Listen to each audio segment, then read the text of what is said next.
Greetings, and welcome to another episode of Carnivore-ish Conversations, where truth, taste, and transformations meet. I am your host, Denitra Davis, also your advocator, your coach, and educator. Y'all know me by now that I'm going to always be advocating for you. I'm going to be coaching, and I'm also going to be teaching always. So tonight, I am joined by a physician who became his own patient, a man who stared diabetes in the face and refused to surrender. He overcame a stroke that left him weak and unsteady. He battled spinal stenosis, neuropathy, and years of pain that demanded canes, walkers, and scooters just to move through daily life. He endured decades of dependency on medications that promised relief, but deliver more complications. Yet tonight, he stands, literally, he's able to stand before us free. He released over 100 pounds. He rose from disability to being able to walk again in strength and freedom. He reversed the complications that most would call irreversible, and he reclaimed vitality, the joy, and the future that illness tried to steal. That is not only a health story, guys, it is a testimony of resilience, a witness of faith, a model of consistency. It is a bold reminder that healing is possible. And no matter how far you think things are gone, there is hope. So lean in tonight. Dr. Nelson is also a husband, a father, and a grandfather in big bold letters. He's a grandfather, and being a grandfather is part of his why. You do not want to miss tonight. So go ahead and like, share. If you've not subscribed to my channel or Dr. Nelson's channel, please do that now. And so I want to bring him on to the stage and welcome him.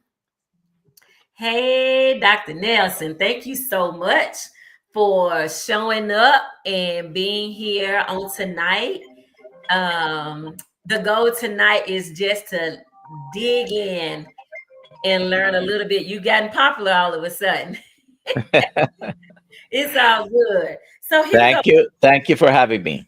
Yeah, I appreciate it. So 40 years in family medicine. So you got 40 years in medicine and marriage with your wife, Nellie. And as I said before, you're a husband, you're a father. And what I hear from grandparents is that grandparenting is better than it all. And that's what they like the most. I used to work with a lady that used to often say, if I could have been a grandparent first, I'd have started there. So I understand the feeling, definitely. absolutely. So, you've walked through illness as a patient and now you're living proof of recovery. And I love what you're doing relative to now helping others walk through this journey and letting them know that it is possible to heal. And so, welcome to the show tonight. And I want you to just take a moment and tell us who you are in your own words. At the church, they tell us to come in your own way, Dr. Nelson. So I'm Dr. Nelson Vazquez. You mentioned that I've been a doctor for over 40 years. I already had my 41st anniversary with my wife, though, because I got married 6 months before graduating from medical school. So 1984 was an eventful year for me. Got the wife first that year and then graduated from medical school. And I was born and raised in Puerto Rico. Have been in Florida now for officially, I would say, 29 years. Okay. Yes, we moved in 96 here.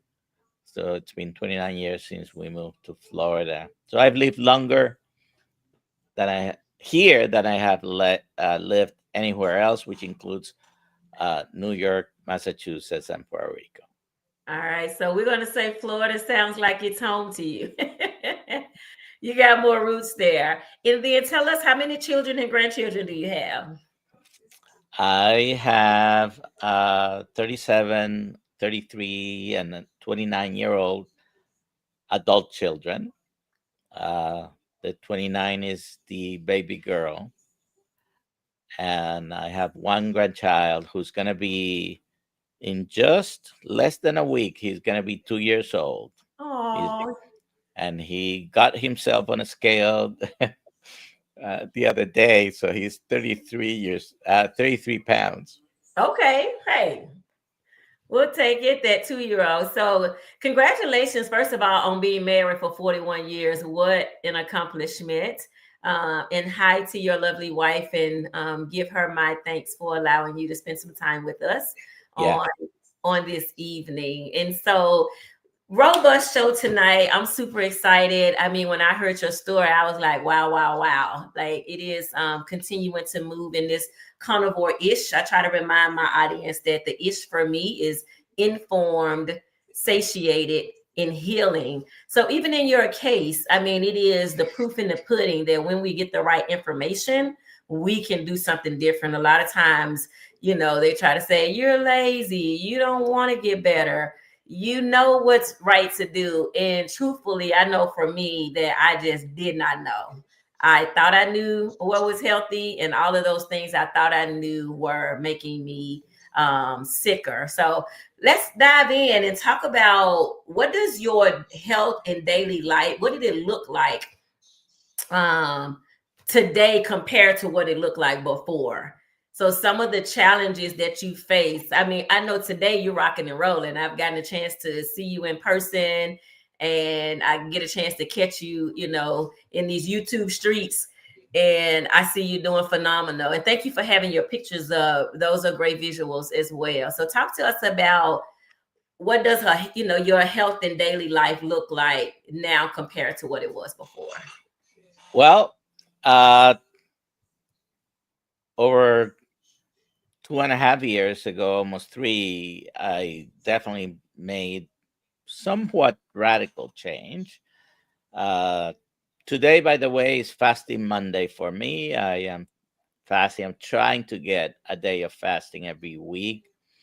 So I'll eat tomorrow. And Nice. I would like to uh, go a little deeper on that when we finish this portion. I want to hear about it. yeah.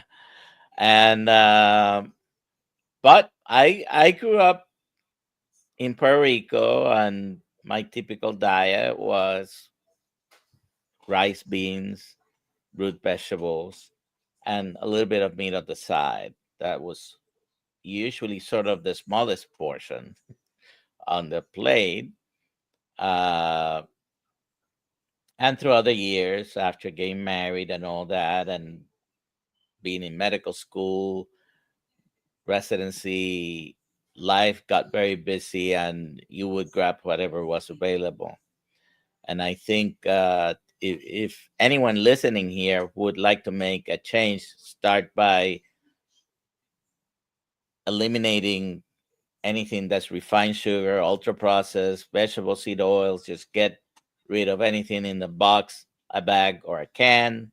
Eat whole foods, and just start there. Might not be the end, but start there, because that makes a difference. So I I got to be, without much effort, this guy over here.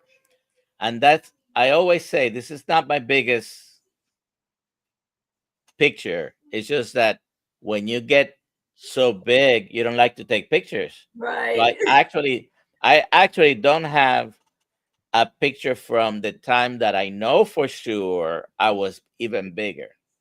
I can even tell you the year, 1991.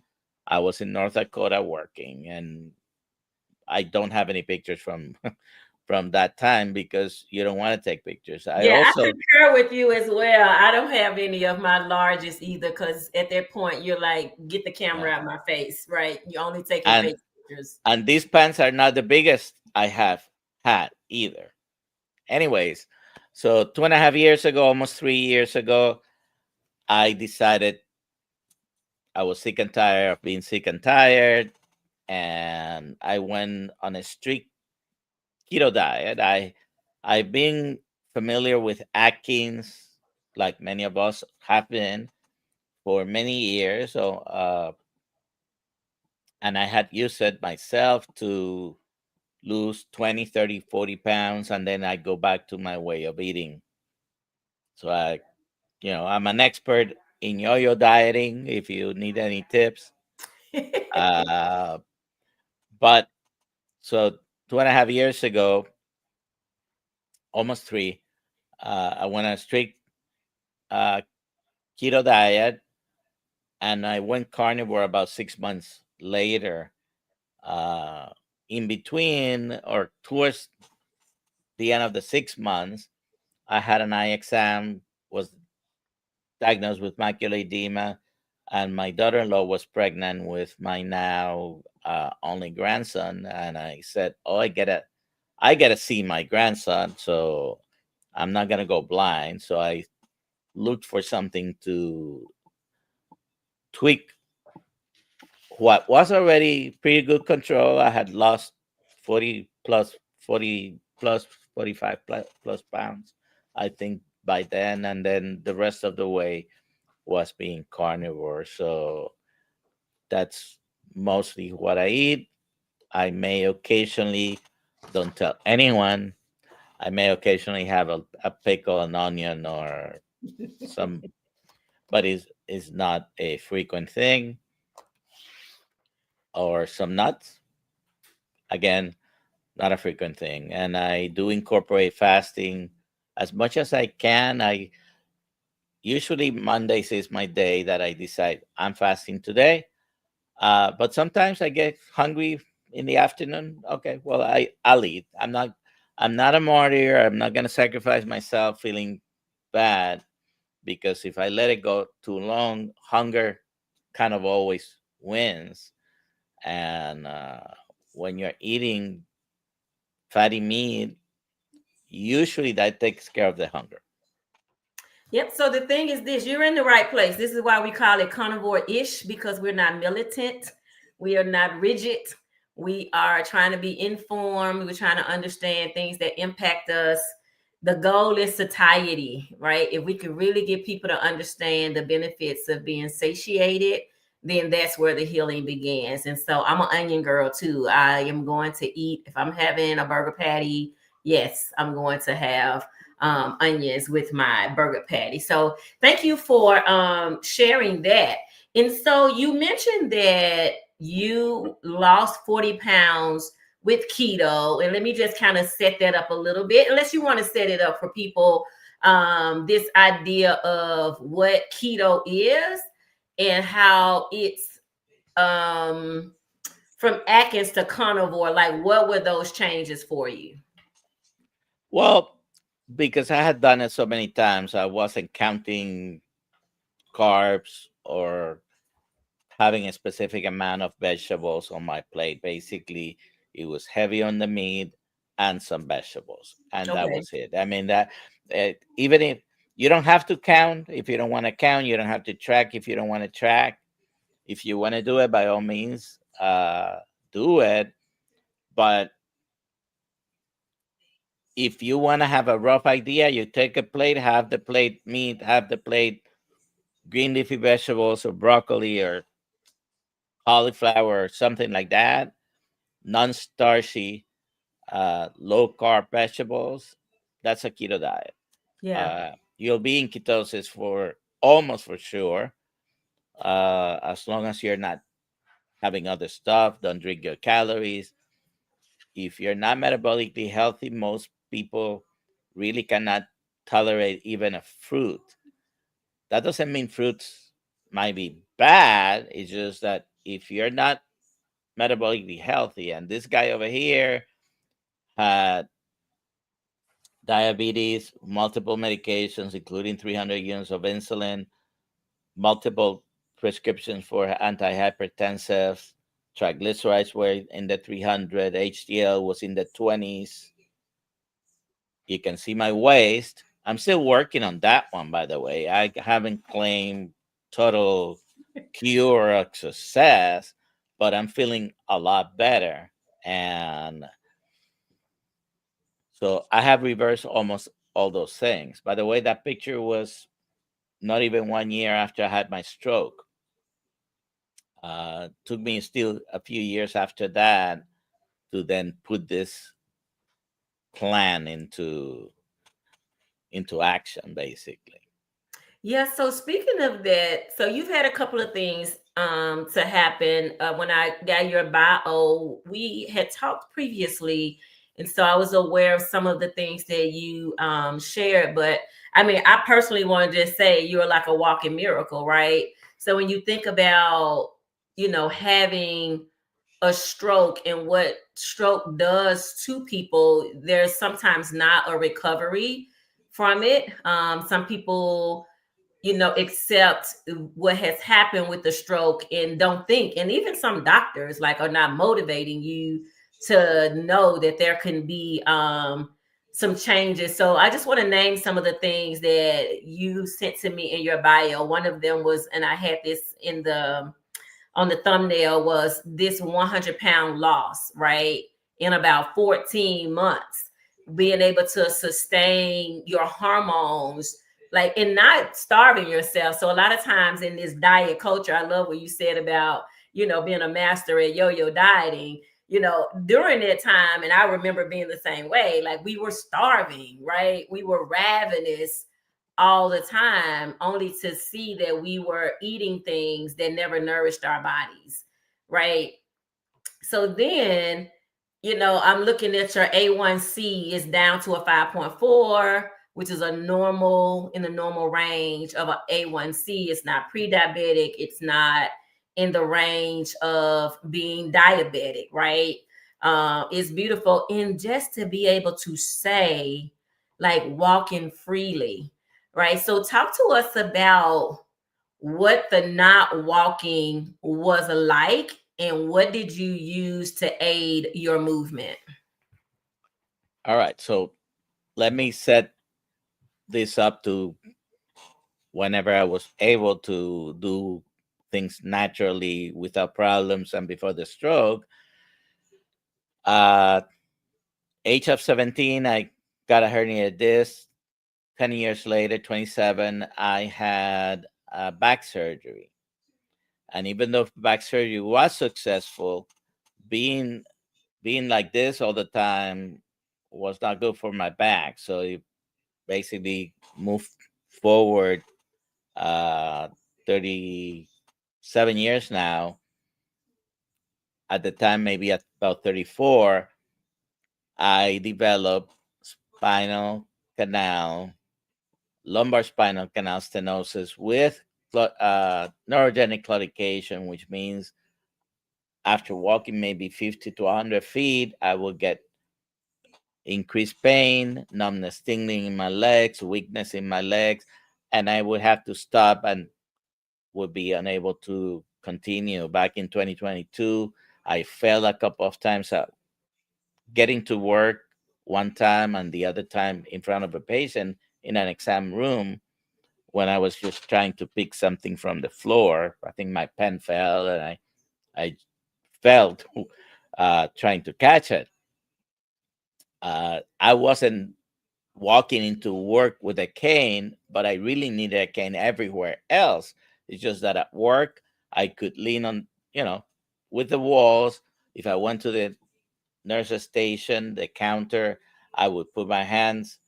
So nobody really at work knew what the difficulty I was having with walking. And if I went to a big box store, or I live near about an hour of the theme parks in Orlando, and over the past almost 30 years, we've gone a couple of times there. I could never go into the park and just walk around. I had to get rent one of those scooters. By the way, in the last 12 months, I've done 3 times, gone to theme parks, walked the whole day, never needed even a cane. Did we sit down to eat or watch a show? Of course, it wasn't walking the whole time, but uh, one day I did look. I think I walked 12,000 steps that day in the Mm. park, and next morning I woke up without pain. That Yay. was that was a definitely a non-scale victory.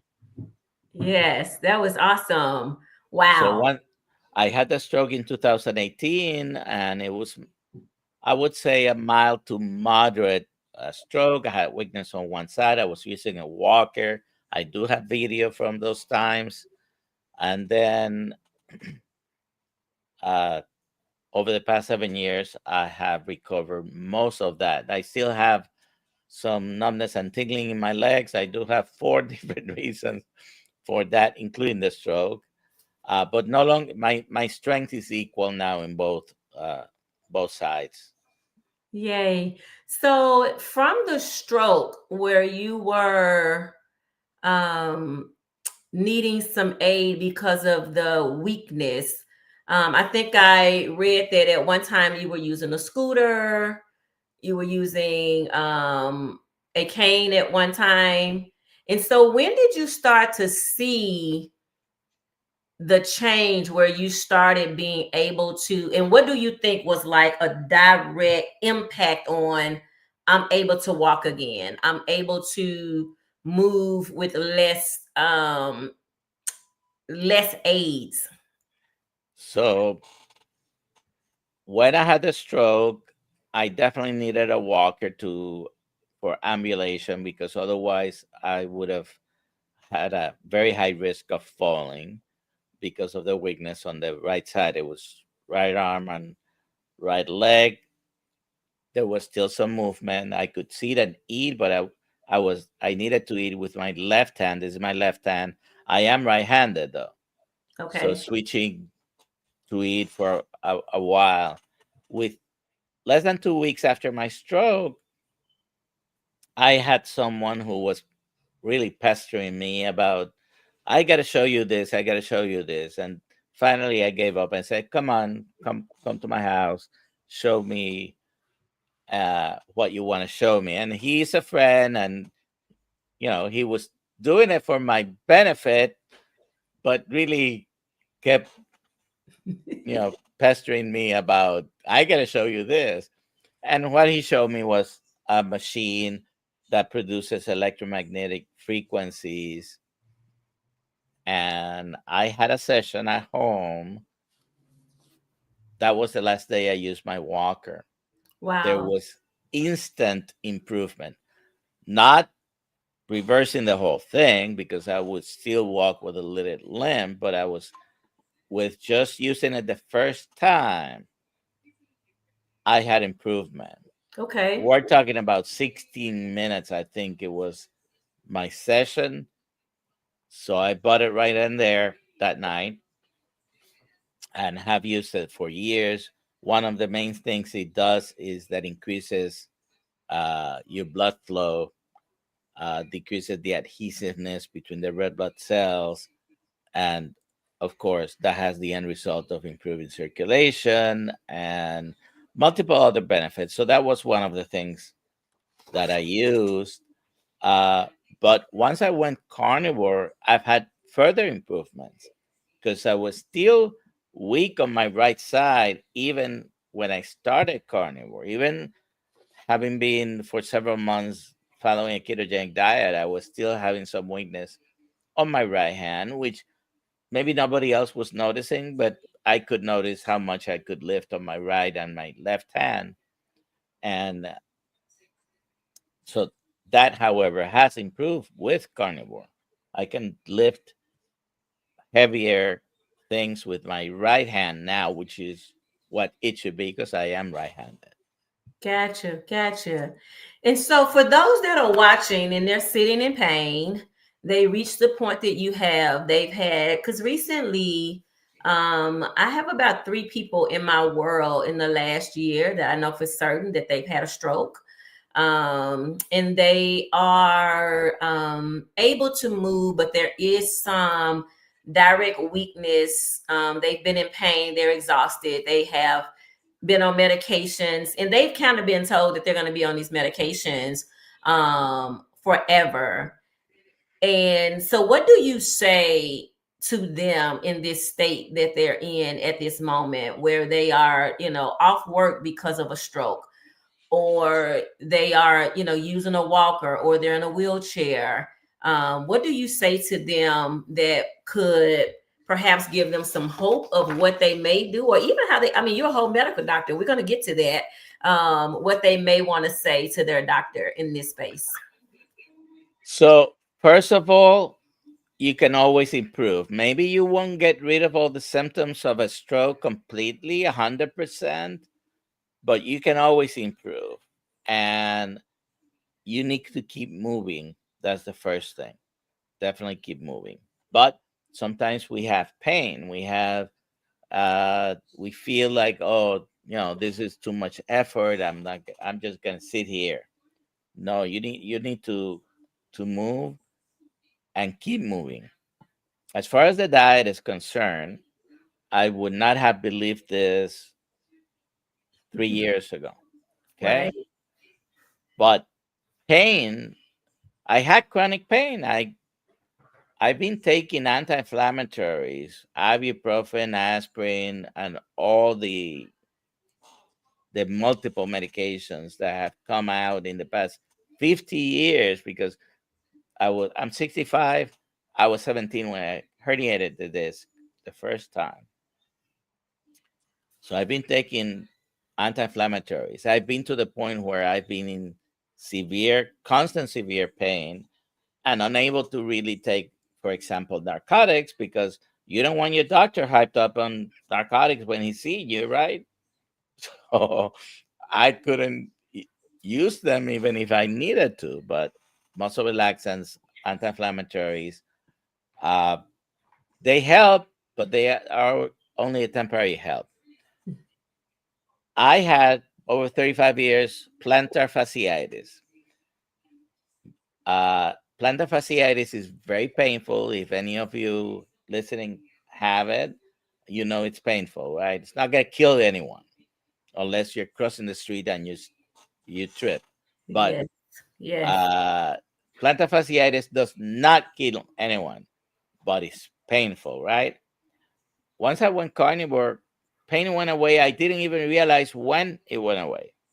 Because the funny thing with pain is you only notice it when it's there. When you don't have it, you're doing your life and you may not notice pain went away. Right. Well, my back is horrible. My neck is horrible, the way they look on MRIs, but I had no pain. Okay. So the diet definitely helped. And I have found along the way things by eliminating everything and then trying to add some of those where, oh, this is causing some discomfort. For Yeah. example, black peppers, some of the nuts. Uh, long, many months ago, probably a year ago now, I had some pistachios and I was having severe pain the next morning. I tried it again a couple of weeks later to make sure it was that, experimenting with myself. Oh, definitely was that. I will not touch a pistachio anymore ever in my life because it gives me severe pain without having a rash, without having any other symptom. The pistachios were giving me severe Yeah. pain. So sometimes things in your diet might be the culprit. If you go on the ultimate elimination diet and then you want to try to add some of those medications, some of those foods back, you might realize this particular one is causing me trouble, right? So, Yeah, I like the way you talked about that, this whole experiment on yourself. Because I think sometimes too, like we have such a love for certain foods, like we cannot believe that that food could be directly tied to a problem that we're having until we get rid of it and we get a chance to see. So I love the way you set that up and talked about nuts, because in many places on a ketogenic diet, a keto diet, you can have nuts. People eat almond flour. a lot of times because it's keto friendly, keto safe, if you will. But you have to know your own body. For me, I can't eat them either. And I love the nuts. I always say I was a fancy nut girl. I had, different kinds of jars for my nuts because I wanted to mix them how I mixed them, but I just couldn't eat them. I couldn't eat them at all.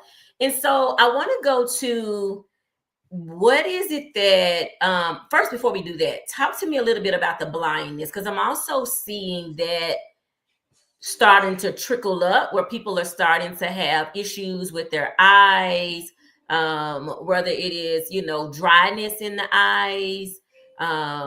So talk to us about your experience with almost going blind.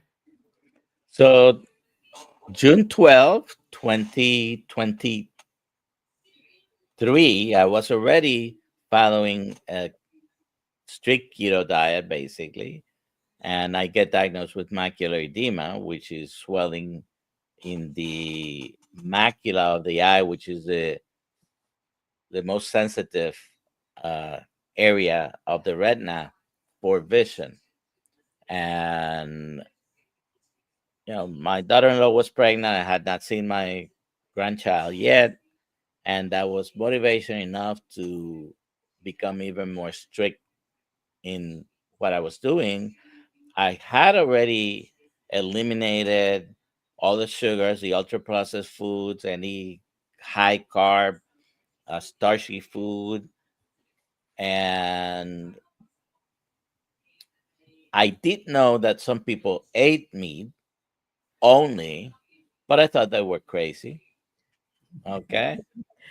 So between June 12th and the end of the month, because June 29th is my carniversary, 2 years plus now, I went to educate myself at YouTube University. Uh, you start researching. Nowadays, we have so much more tools for research than 40 years ago when I was in medical school, 45 years ago. So uh, I started seeing, okay, there are some people eating meat. I come across a video by Kerry Mann from Homestead How. He was interviewing someone who's also had a weight issue, but also had become uh, had put his depression into remission. I said, well, that's interesting, and I said, okay, I'm gonna start eating meat. I've always liked meat, so within a few days of doing that, I woke up one day. I wasn't hungry to the point that I knew I wasn't gonna eat that day. So first time I ever did a fast, skipping because it doesn't look like I ever skipped a meal, right? Yes, yes, I Uh, understand. and so that started me down this journey. And I said, okay, Right. wait a second. There has to be a reason behind this. So I started the diet, but I started to dive into the science. I'm a physician, and if I ever want to tell a patient do this, I better know why. So I became a member of the Society of Metabolic Health Practitioners, became certified by them through the Nutrition Network classes, which I think you have also gone that way, and started studying. I've put in the past 2 years more time researching that in terms of continuing medical education in hours spent researching, probably that I had the prior 10 years, even though I always like to keep with my continuing medical education. I did put it in hyperdrive. So Yeah. I don't have the NNP yet. I have everything I need to do that. I just haven't done the last 12 weeks that they require, by the way. Yeah, it's gonna be amazing. You'll be a great fit. So I just want to kind of recap some of the things that you said. And what I just keep hearing from you is this grandbaby was coming, right? This new baby was coming, and it just changed the way that you think. You wanted to be, heavily involved. And so it was one of the whys of your change. Kudos for that. And now, you are spending the time. The other thing that you mentioned, and we've talked about this, like 40 years plus in medicine. So, I want to just lay a caveat here that even as a medical doctor, the things that you've learned now were not taught to you in med school, right? So that's the thing that we're starting to uncover, is that there's not this whole list of nutrition classes, that align with how to get people healed. Of course, there's management. You have been managing with the And med. that's what I was taught. I Yep. mean, certainly. Yep. So the management was the thing that but you were still not well. And so then you started going to YouTube University. Kudos for that. I did the same thing. And you started to discover that the things that you were dealing with, people are literally healing from it, right? Like, what gives? And if they can do it, we have to ask ourselves, why can't we? So now I want to kind of switch channels a little bit and hear from you what it is that you eat. Like, what does daily eating look like? I understood that you moved from keto. And so we define keto as, having some plants, some vegetables, um, the keto friendly things. But it sounds like you took a shift from the keto way to go more towards carnivore. So talk to us about what does it look like to eat for you? So most of what I eat is red meat, whether it's beef or lamb, sometimes goat, although I don't find it that frequently. I grew up eating goat in Puerto Rico, uh, and beef and chicken. So I have chicken, I have fish, mostly salmon. I love raw fish, sashimi style. I may put some salt. I may use wasabi, which is not carnivore, but I like the spicy taste. Unfortunately, you have to be careful with that because most of the time they put some sugar in the wasabi. But anyways, uh, so yeah, beef, chicken, salmon, lamb, goat. Those are my main things. Uh, I do have eggs, not really with that much frequency, but there's always eggs in my refrigerator. Everybody in the house likes eggs, so I don't have a problem with eggs either. It's just I don't have them daily. And so can you talk about what do you think the red meat does for you? Why do you think the red meat is beneficial? All right, so I don't know if there's in magical properties to the meat. I feel always great when I have it. Okay, critics will say, well, you're eating only meat, but the improvements that you have is because you're not having everything else that you used to have. And maybe that's a part of it, because if you're eating things that come in a box, a bag, or a can, probably they have two main things: refined sugar. In any way, there are 262 different names for sugar. I have a list. Okay, but they are all sugar. Everything turns into glucose or fructose. Uh, it goes and gets processed in your body the same way. And then vegetable seed oils. The big controversy with the vegetable seed oils. Some people say they're healthy. Some other people say it's not. Um, I keep mentioning this, and I haven't done it, but I'm close to finishing a book on canola oil, and the thing with canola oil is that the bottom line is it's a machinery lubricant. Yeah. Okay, turn into heart healthy. Long story behind that is just they are in general loaded with omega 6, and you would think that's good because omega 6 is an essential fatty acid. It is so abundant in our diet that we don't need to supplement it, and we don't need to have excessive amounts.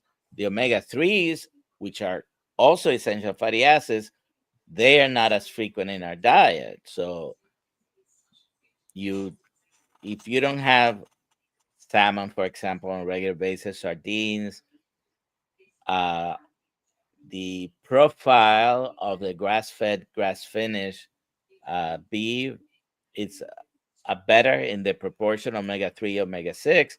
But listen, you eat what you can afford. I am not here to say you have to eat this perfect way. So don't let perfection be the enemy of evil, right? Right, right. Uh, so is there something special about red meat? It tastes good. It makes me feel good. When I have only the red meat, it is great. I grew up eating a lot of chicken and I still have chicken, but without the fried breaded thing that we coat the chicken with, it's not as good as it used to be. I eat it. I like it. I like thighs are my favorite, probably because it's the fattiest cut on a chicken and it's not as fatty. Mhm.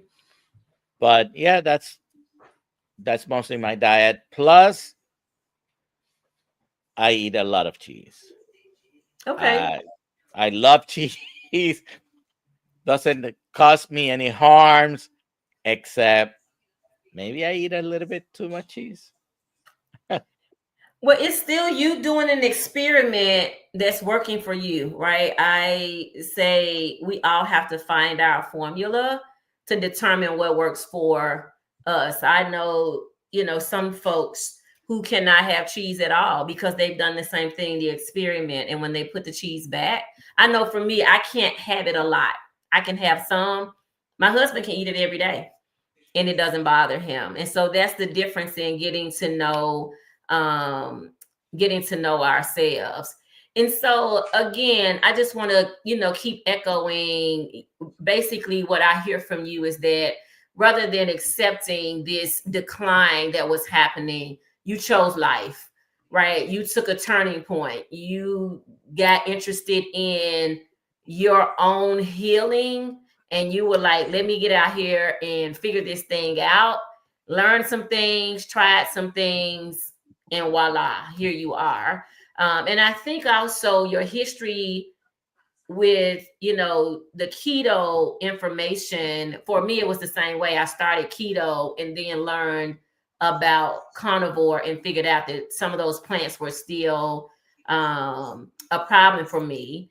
And so talk to us about your fasting that you're doing. And then I also want us to, mention Dr. Kiltz. I see you have your kilt shirt on, so I don't want to leave without giving honor to the Dr. Kiltz as well, who I know does a lot of fasting. Oh my goodness, if I could be like him one day when I grow up, I would be like him. So talk to us about what fasting looks like for you and All and right. why you fast. So let me talk about Dr. Kiltz first, and basically, as part of me diving deep into this world now, after 40 years of practicing the traditional medicine, I am the director of health strategy for Kiltz Health, and basically all the online aspect, the social platforms. That's part of it. Where we've developed a coaching certification course that I have put together with a great team that Dr. Kills have. Uh, most people know about Alia, but there's other people behind the scenes as well. And so that's why I have my gear, Kills Health. Yes, that's And what's up. so, what was the other thing that you asked me? So you were going to talk to us about fasting, and for me, Oh, my brain okay. kind of tied them together because I know that Dr. Kills does a lot of fasting. So I mentioned my first fasting. It was just because naturally I just was not hungry. I said, no, well, I won't eat today. But the big C word showed up its head. Okay. I developed a bladder tumor. Usually that doesn't come all of a sudden. It's brewing for a while. And I had surgery, and I had already, as soon as I had that, I went into the ketogenic medical treatment that Dr. Seafried recommends, Dr. D'Agostino. Uh, I read the book by Dr. Boss, Any Way You Can, and I started doing fasting. And not what I call intermittent fasting is not what a lot of people call intermittent fasting. Intermittent fasting is not just restricting your hours of eating.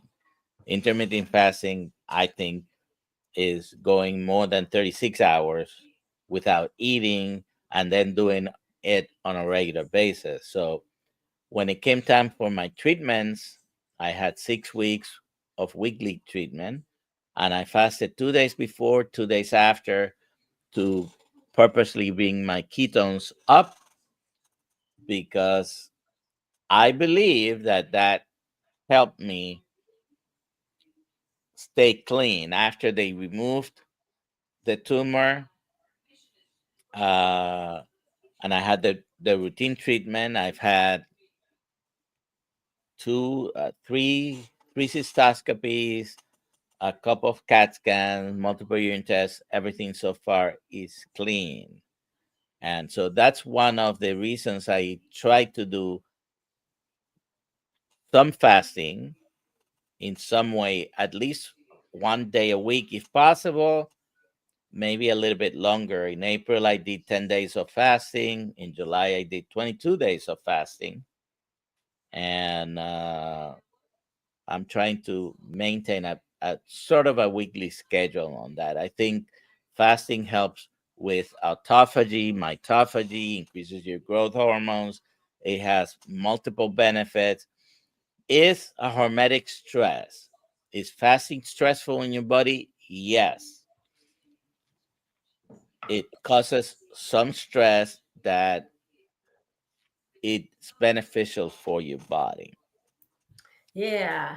I'm glad that you're hitting on that because I think it's in some ways it's kind of a lost tool, if you will, that we have available to us. And so I try to encourage my clients to incorporate it. And you're right, many people hear intermittent fasting or time restricted eating, which is dynamic. It is anything that you are doing to improve your health is great. I think what we're saying as an add-in is how to increase that, right? If you can stretch the eating window out. I too try to fast each week. I just did with a good friend of mine. We actually did almost 72 hours. We came in at about 62 hours. But there is no substitute for how great you feel when you're fasting. And what I try to say to myself is I pre-ate. Like my food already has a couple of meals on it that it can go and eat, right? That's my little funny to myself is that it's gonna find food. You're not gonna starve to death, but you do get a chance to rewrite yourself. So it's not about discipline necessarily, it's about the benefits that you would never know if you don't allow your body to go through that process. So one of the things that you said earlier about keep moving. And so I think sometimes when people are using walking aids, they move less, but they kind of eat the same. And so I encourage my clients, like, you have to keep moving to match what you're eating. Otherwise, you've created another problem because you are sedentary. And so I have some clients who are, they're social workers and they sit a lot all day long, but they don't miss their meals, or they work from home. They are teachers or something, and they sit a lot. So I encourage them, like, in between that time, like, get up and walk, get you some steps, walk around your house so that you teach your body that it's a mover. So thank you for bringing out all of those points. It sounded like you had one you wanted to make. Well, I just keep looking. You highlighted one, a couple of questions there. I just wanted to address. You mean in the chat questions? Yes, yes. Yes, I do want to go through the questions that are here. I've starred some of them. And so I want to say good evening to my terrific life. That's Terry Carver. Her question is, prior to you doing carnivore, Dr. Nelson, did you recommend any type of dietary changes to your patients if they had high blood pressure issues or cardiovascular issues? So absolutely. So I've known about low carb eating for over 35 years or so. And I mentioned I had used those strategies to personally lose weight, but then I went back to eating my apple fritters and other things that I shouldn't be eating. So, one of the things that I'm a family physician, I deal with all these common medical problems. One of the things that have become so pandemic levels, I call it, is diabetes. Diabetes, obesity, metabolic syndrome, all these things are related. And the first thing I would advise my patients for many years has been cut the rice and beans, cut the root vegetables, because all this starchy food, it just turns into sugar. If you're already having a problem with sugar, then stop the sugar. Sounds simple, right? But so yes, I used it in that sense. Uh, the high blood pressure, I was not really convinced that I could do anything with diet except the traditional advice of low salt. I was taking 300 milligrams of metoprolol per day. That's very high. 40 milligrams of lisinopril per day. That's very high. Took me about 7.5 months or 6.5 months to taper completely off those medicines. It's been a year and a half since I've taken medication for blood pressure, and my blood pressure is normal. And Nice. Nice. And so to capture that, remember, on my show, and even in Dr. Nelson's role, we are not here to give medical advice. We want you to continue to consult your physician, your doctor. absolutely, absolutely, you do those things working with your doctor, not against your doctor. Your doctor is supposed to want your health, and sometimes we promote an adversarial relationship with the doctors. The doctors are trained to try to help you.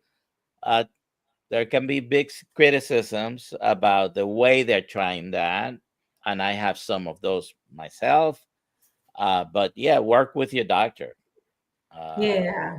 That's the whole key, is that you get some new information that you're able to present to your doctor where you can advocate for yourself. But this is not, hey, Denitra said or Dr. Nelson said. This is, do some research, use that research so that you are informed and then have a conversation with your doctor. Now, we do believe in firing doctors if they can't get on board with what your body needs now. I've been telling patients for over 40 years, you don't like your doctor, change it. Yep. I even tell my own patients, if someone ever complain, which really hasn't been many, but if someone complains, I say, listen, you're not forced to be here. If you Right. want to go and see someone else, please do. I'll be the first one to support your decision. Right. And then Josephine C is here. She just said red meats I find help her with brain body and pain. She says it's not cheap here. We do what we can, never give up, as life is beautiful. And so that goes back to what you said. Go ahead. Oh, I love this complaint. You could say this comment is not cheap, as opposed to what? Yeah. Okay. Yeah. So before I started eating like this, I get up in the morning, get in a car, stop at, I don't know, Dunkin' Donuts or a gas station, get my coffee, get a treat. Even diabetic, I love to have M&M, Snickers, Butterfingers, any peanut bar, apple fritters. It didn't care. I didn't care if it was morning, midday, or night. If I stopped at a gas station, I might buy any or all of those things I mentioned. So as opposed to what? Because right now I could go into a gas station and easily spend $20 on junk, right? And then that's even before you morning snack and your lunch. Uh, then on the way back home, you stop again at a gas station. You can easily spend $30, $40 and not even realize it, because I'm sure none of you realize it until you stop to add the numbers. And you can get even a ribeye for 10, $20 a pound if you didn't buy everything else you were buying that day. Is it really more expensive? Because one is nutritious, the other 10, 15 things you may have had during the day is not, right? So, but you can find even nowadays, I mean, eggs have come down. It seems the price of beef has gone up a little bit, but eggs have come down. So right now it's cheaper. Eggs are less than a quarter per Right. egg. Uh, you can buy ground beef. It's just as good as any other steak as far as it's meat. So Well, the you other can. thing too is that we eat less. I mean, think about it. You're having a whole Monday where you're not consuming food at all. Mhm. You're not spending money on food. That's how I teach myself, because sometimes the ribeyes around here get a little pricey. But if I'm eating that ribeye and then I'm not eating the next day, so it's really that mindfulness that we should pay attention to. I want, before we go, we're at time. I just want to spend a little time. I want you to introduce to the audience your no GPS. I thought that was brilliant. And so if you can talk about that, I'm going to put it on, and so people can have that as a tool that they can use. So thank you for So sharing. I want to pay tribute to who's originated that, which was Dr. Sarah Holberg. She was the medical director for Verta Health. Unfortunately, she has passed. Uh, so she's no longer with us. And I found her, unfortunately, after she had passed, by the way. Wow. But So I'm going to show it on the screen here, and then if you can talk the audience through it, and then I just want to speak to the people, because you got some folks in here that are great friends. I can tell by their conversations that they love you and they love each other. So I want to make sure that we speak to them. But the no GPS is grains, potatoes, and sugars.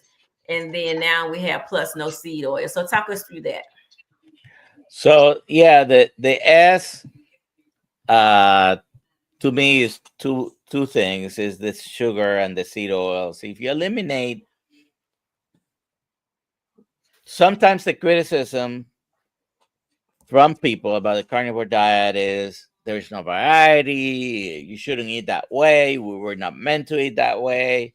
Listen, 88 to 93%, depending on the study that you read, 88 to 93% are not metabolically healthy, right? That means 9 out of 10 people. If you're one of the 1% or the 10%, great, keep doing what you're doing. As a physician, I'm concerned about reversing chronic metabolic diseases. And then I want to make a suggestion for those people who are not metabolically healthy, right? So eliminate the grains, and I include the legumes in the grains. Uh, Eliminate the starchy root vegetables. Typical one is the potato, but if anyone here is familiar with anything that we eat in the Caribbean, we have a bunch of other root vegetables that we eat. Yuca, malanga, yautía, and ñame. There's a bunch of them. I don't know the names of them in English. I think uh, taro root is malanga, Mm-hmm. but just eliminate all that. Now, that includes the grains and whatever you make with them: pasta, bread, okay, the rice, the beans, okay, so the root vegetables. Eliminate sugars, eliminate the seed oils. What are you left with? First of all, whole foods, one ingredient foods. If you want to have vegetables, go at it. But if you eliminate the starchy ones and you eat only whole foods, you're going to end up with some kind of meat on your plate: meat, fish, chicken, whatever it is, and some other vegetables. If you're metabolically sick, depending how sick you are, you probably don't want to even have fruits.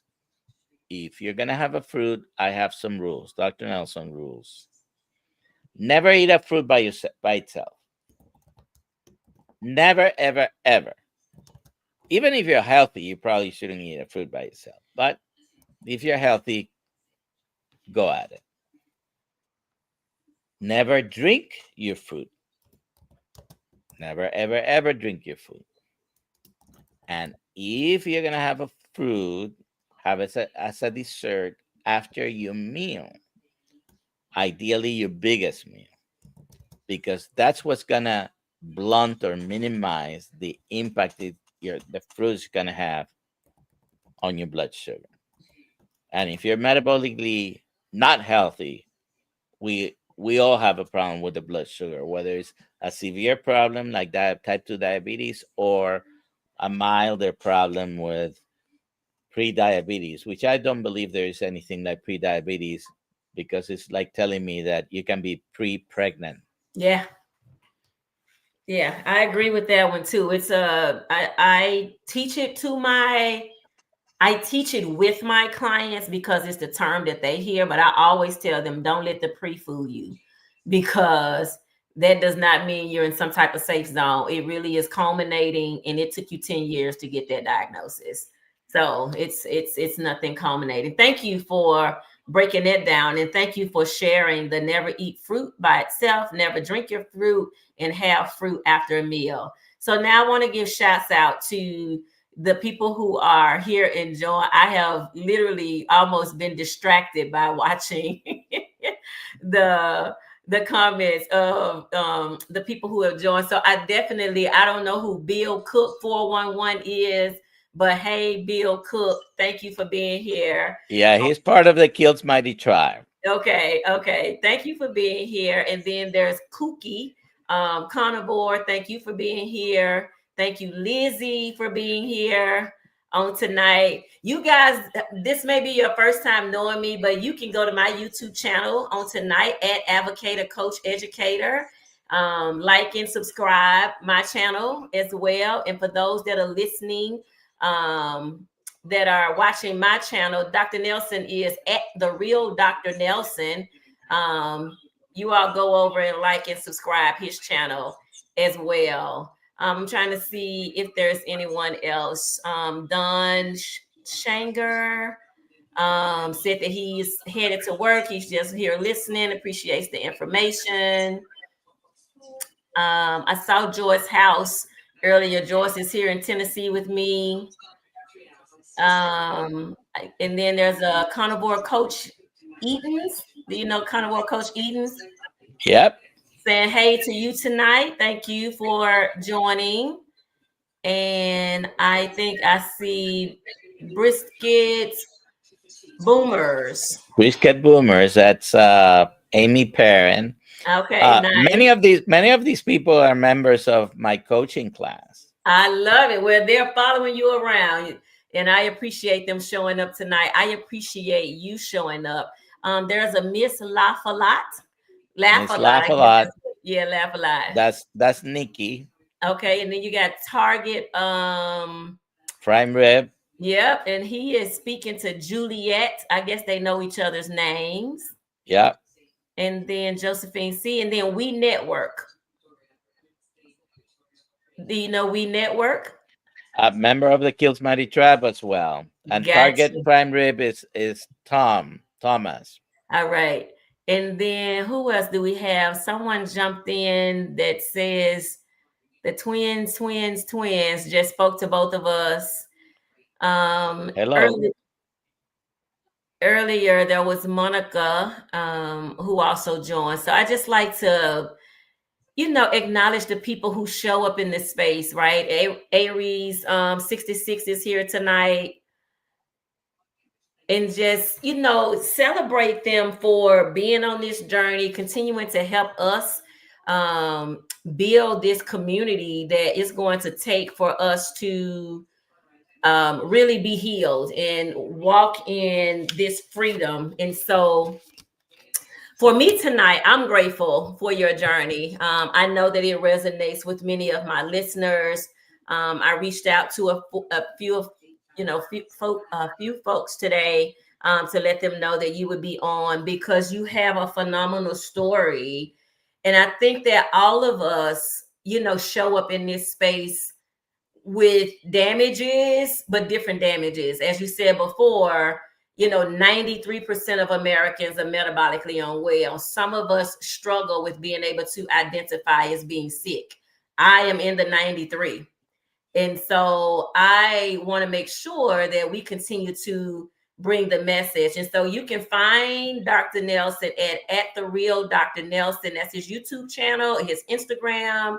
You can find him there. Before I close out, I want to give you any last parting words for just what you may share with folks on tonight to encourage them as we close the night out. I love teaching medical students.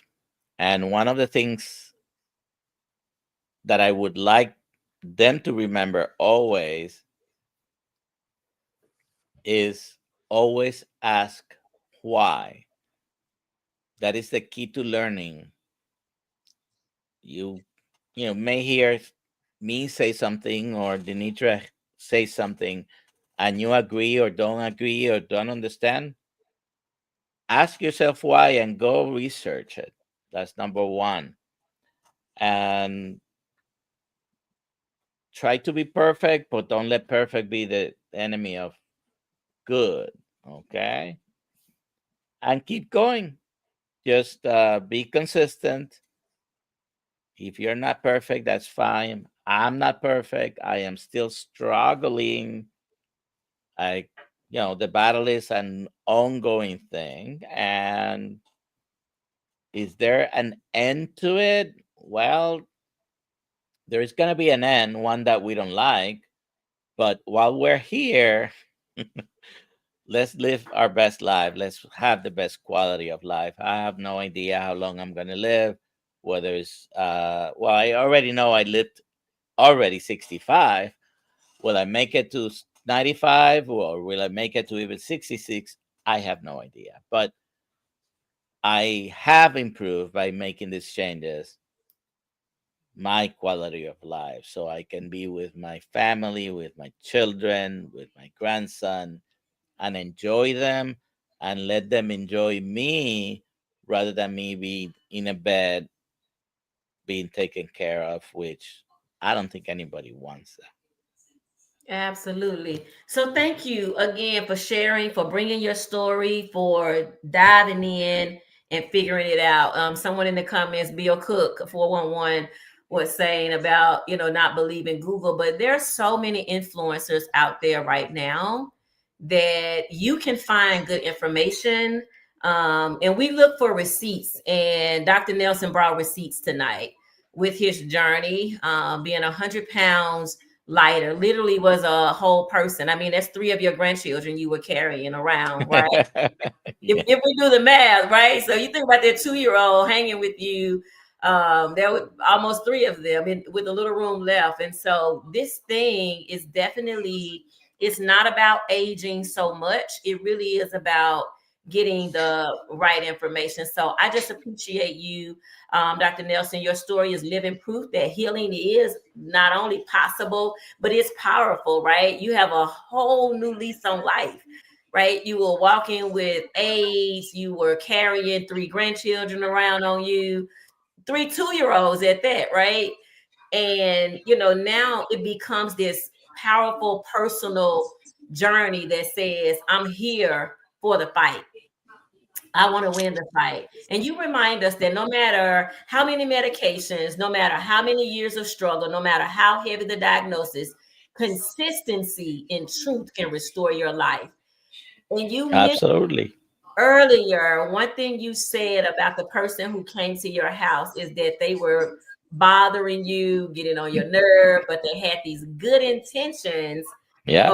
around wanting to see you make a change. And so thank God that they didn't give up and they kept knocking and knocking, even while knowing. So I'm saying to you all tonight, you've just heard from a physician, a 40-year family medicine doctor who became his own patient, and he defied every prediction against us. Let this conversation spark your courage to believe in your own healing. Like, this is a time now to believe in yourself. You get a chance to believe in yourself so that you can experience some of this powerful healing. It is not too late. And so you can watch this episode again at Carnivore Ish. Remember, the Ish here stands for informed, satiated, in healing. As Dr. Nelson said, we are all on our journey to healing. There is no perfection, only progression. And be sure you subscribe, share, and invite someone to join you here, because truth changes everything. Once you get the truth, it will set you free, and the healing is possible for you as well. So thank you all for joining, and I hope to see you again.